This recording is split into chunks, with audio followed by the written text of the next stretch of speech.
आज बात मेनका गांधी बनाम भारत संघ की। एक ऐसा केस जिसने भारत में आज़ादी के मायने ही बदल दिए।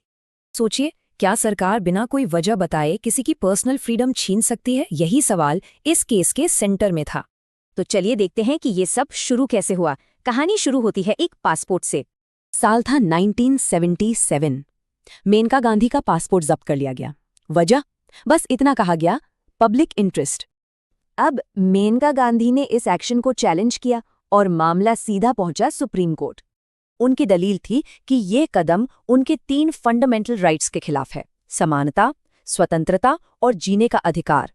और फिर आया वो लैंडमार्क वर्डिक्ट जिसने इंडियन लॉ की पूरी तस्वीर ही बदल कर रख दी। देखिए, पहले कोर्ट बस ये देखता था कि आज़ादी रोकने के लिए कोई कानून है या नहीं, कानून फेयर है या नहीं, इससे मतलब नहीं था। पर इस केस ने सब बदल दिया।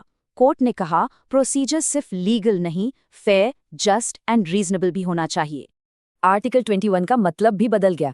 अब ये सिर्फ जीना नहीं बल्कि गरिमा के साथ जीना हो गया। और हाँ, विदेश यात्रा का अधिकार भी इसी केस के बाद आर्टिकल 21 का एक इम्पॉर्टेंट हिस्सा बन गया।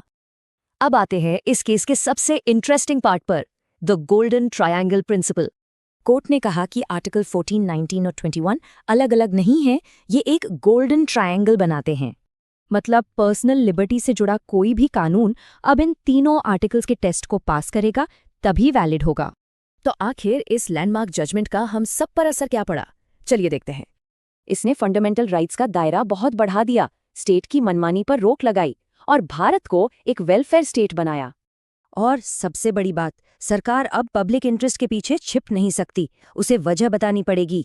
तो आज हम जो कई अधिकार एंजॉय करते हैं, उनकी जड़ें 1978 के इसी एक ऐतिहासिक फैसले में हैं।